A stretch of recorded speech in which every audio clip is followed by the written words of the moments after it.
Hello, Oshkosh. This is Edward Kastern for Making It Happen. Right beside me now, I have Rachel Chapin. She's going to be co-hosting the show for me tonight because I'm going to be talking about my cerebral palsy and everything. So, thanks for joining me, Rachel. Not a problem. Well, you kind of stole my thunder there. That was going to be my first question because most people see you're in a chair and they don't know why. So my question was going to be what your disability was. So you have cerebral palsy. Yep. Do you know how many different kinds of cerebral palsy there are? There's 3 different kinds. Yeah, I did some research. There's spastic, ataxic, and then athioid.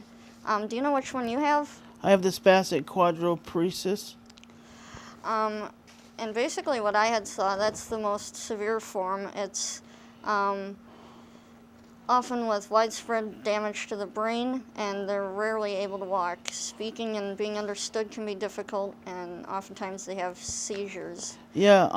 When I was born, I was only weighed between 2 and 3 pounds, and it was either due to too much oxygen or a lack of oxygen. And from my understanding, what is it really messes with the neurotransmitters in the brain, like the nerves, and it kind of screws up the message center. So part of my brain's the neurotransmitters are kind of dead, and then some of it's still alive. But thanks to God that I still have the able to speak and stuff.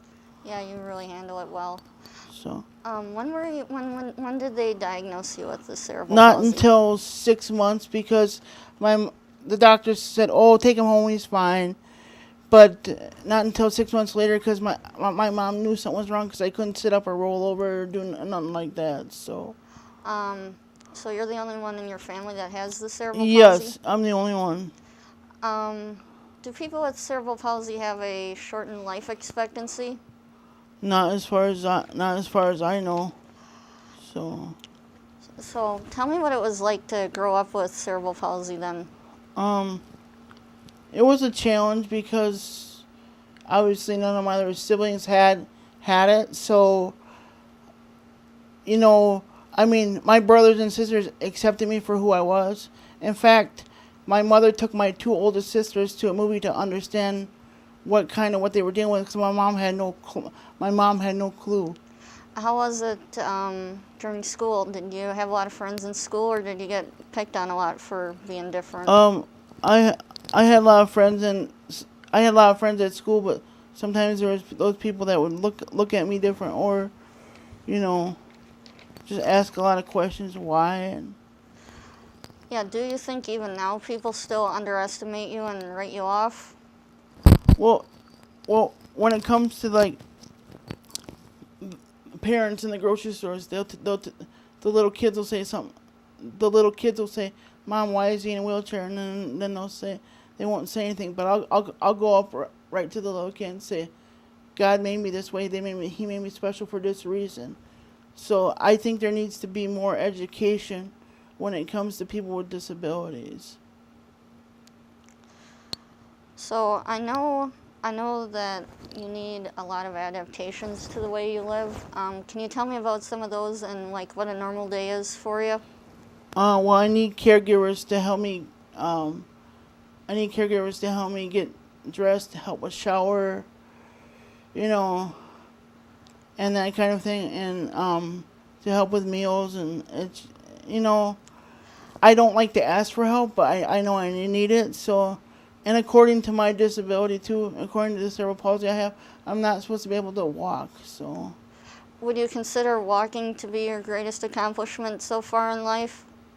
That and this show, because one of the reasons why I'm doing this show is to educate and to let people know out there with people with disabilities that they can overcome challenges. That's why I want to interview as many people as I can to help them cope with their challenges and do whatever I can to make their world brighter.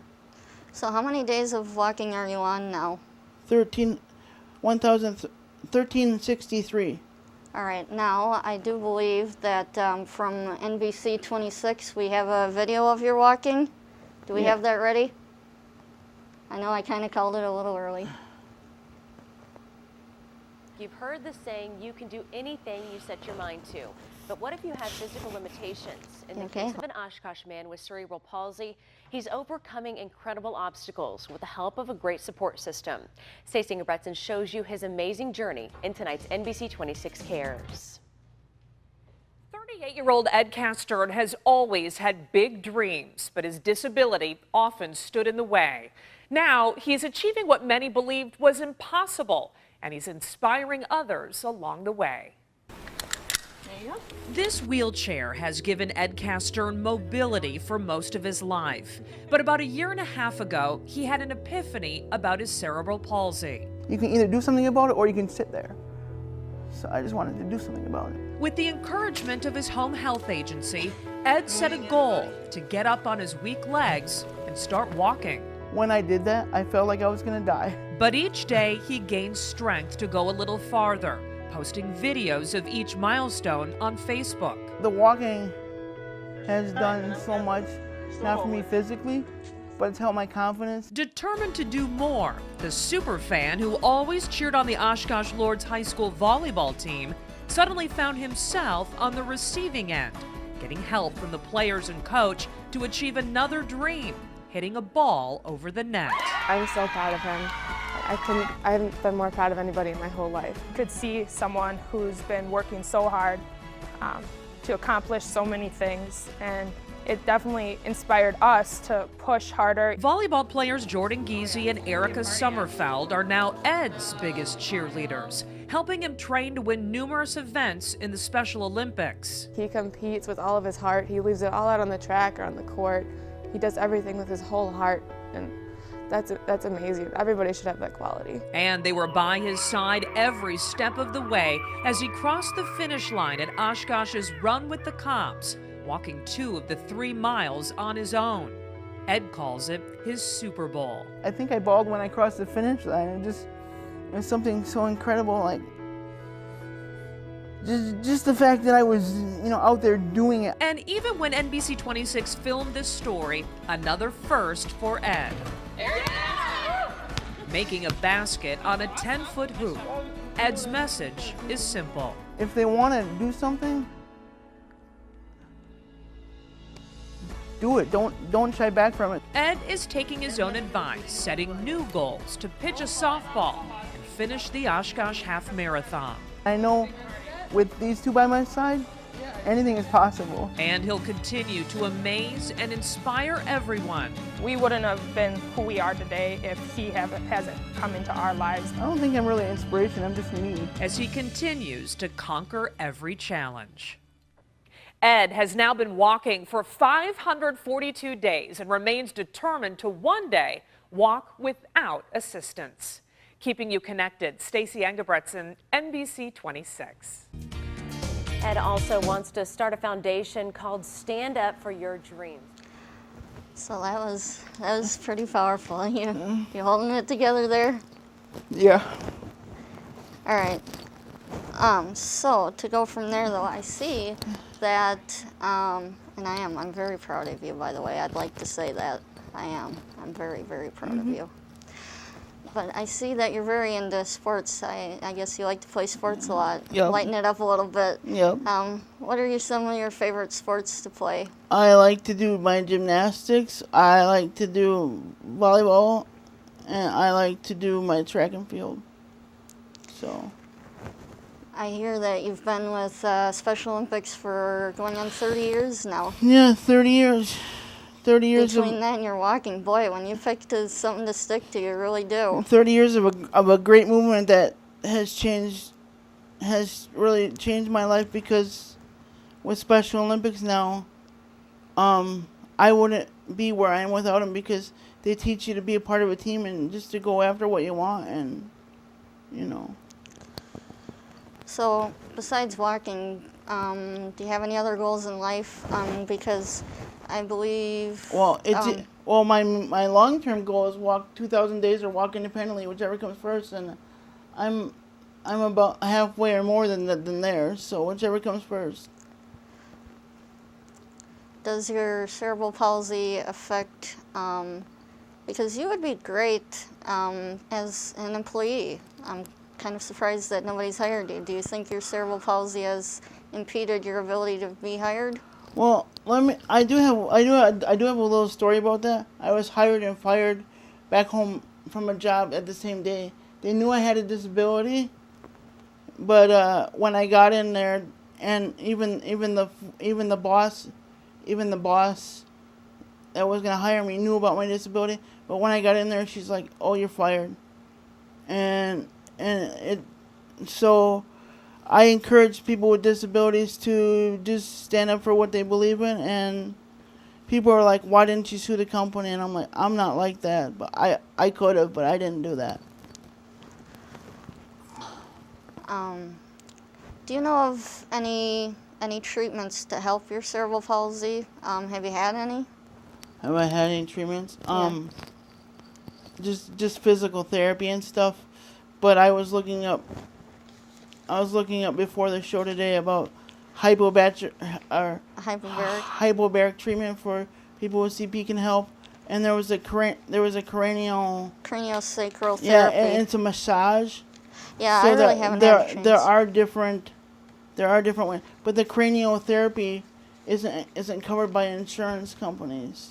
So, but that's something I want to try. So. Have you ever blamed God for having cerebral palsy? Well, when I was little, I would always ask God why, and I was frustrated. But I never really, and I think I was maybe a little mad, but I was, but as I got older, I knew my purpose. I knew my purpose was to educate, to advocate, but I didn't find that out until later in life, and thanks to him, because when I get up and walk every day, I not only walk with my friends, my family, but I know God's right behind me, my biggest cheerleader.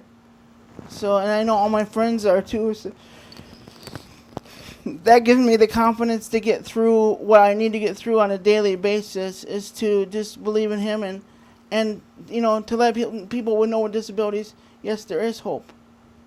That's the main message. Don't give up. There is hope out there. If you just keep pushing, if you keep believing in yourself, there is hope. Because without hope, we really have nothing. That is true. Very much so. So. Boy, I don't know how to follow up on that. I know one of the other questions I had here was, not a lot of people think of that, but would you like to have a family someday? Yes, I would. And as far as I know, there's nothing medically. I've asked my doctor, does not medically stop me from doing that. And so, and I wanna be able to. Another reason why I want to walk independently is I want to be able to chase my kids around someday and I want to be able to share my story and say, oh, he really came a long ways. He really pushed himself. So I want to be a role model for my kids too. I want to try to be a good role model. Besides sports and your walking, what are some other hobbies that you have? Some other things that you do for fun? I like to write plays and poems, and listen to different types of music, because music really relaxes me. It really calms me if I'm having a bad day or a down day. It really relaxes me. So. I know one of the new things that you've picked up is doing pageants and that sort of thing, and that requires a lot of travel, doesn't it? Yep, it does. So how does that work when you travel to not have the adaptations that you have of those that are even there at home? Which that'll be my next question. It can make it challenging because, you're out of your comfort zone, and you might not have. Even though they claim it's accessible, you might not have the right bars or the right.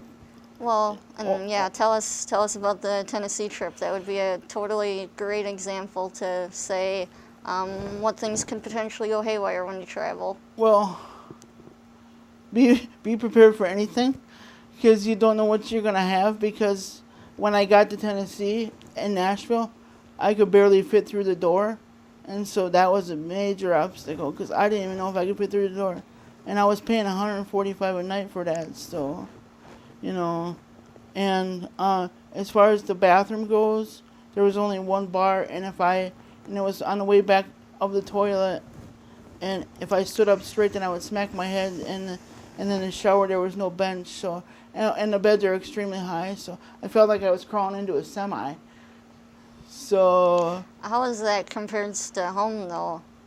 That was way worse than home, and I know home you even have some issues. yeah,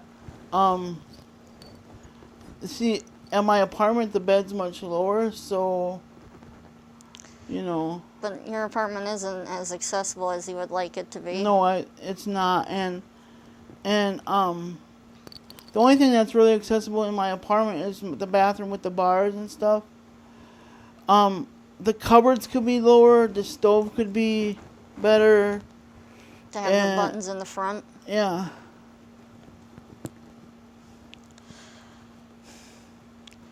It's just a curiosity, but you've probably heard people that they sit down for a long time and then their legs fall asleep. Do your legs ever fall asleep? Only on the toilet. Because Well, I wasn't going to have you go there. Okay, so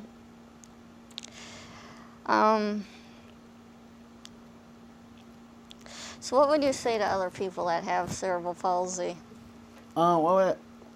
just to give them to keep pushing and just never give up and keep looking for new treatments, keep trying different things because you never know, and just the fact that surround yourself with good people because they could really support you, and just if you believe in a local church or if you believe at all or whatever you need to do to get yourself motivated or to try to find that happy thing to get you to where you want to go, and just believe in yourself and find that thing that gives you hope to make you believe in yourself. So I know I've been kind of jumping around a lot, and I just realized that I kind of forgot some of the statistics that come with cerebral palsy. It's the most common motor disability in children. There are 800,000 people that have it. It's more common in boys. 77% have a form of spastic similar to yours. 42% are unable to walk independently, and 30% are unable to walk at all. And lifetime care costs top $1 million per person. Yeah. It still baffles me that I can walk because, like we looked up last night, and the fact that I can walk is pretty remarkable considering the percentages and stuff. And, because, well, even when I was 15, I had to have a surgery because when I was walking like a penguin, and they broke both of my feet and took bone from my hip and grafted down my foot and put a screw in my feet to straighten them out. So, and yeah, to help me walk better. So. Besides your braces and your walker, are there any other adaptive devices that you use? There's the little grabber thing at home if I need to grab like the remote or if I need to grab something, or or I can stand up by the sink and do my own dishes and stuff too. But no, I would like some more adaptive devices, especially for the shower, like being able to reach my back, wash my back, that kind of thing.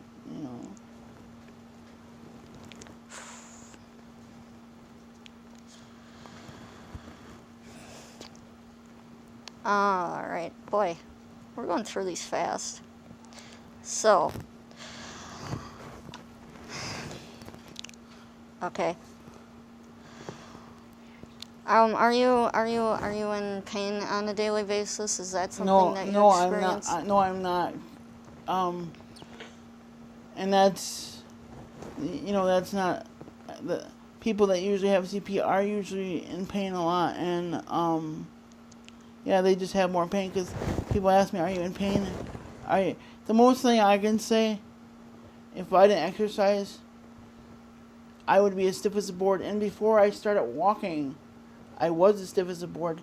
When I was little, my mom encouraged me to walk a little bit, you know, but and I want to thank my mom and dad for not giving up on me, because back when I was born in the 70s, they put a lot of people with physical and intellectual disabilities in like institutions and stuff, or you know, just gave them up to foster care.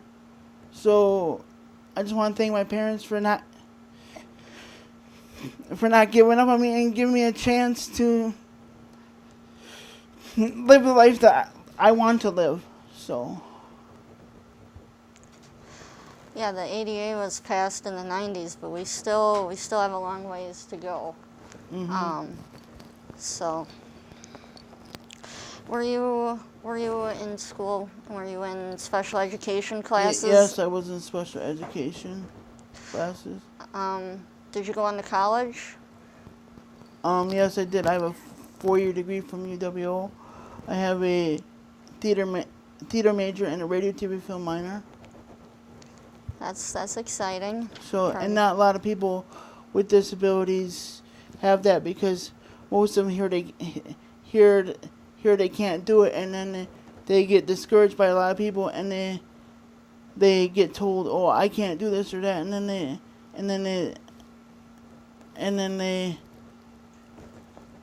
they say, oh, I can't do this or that. So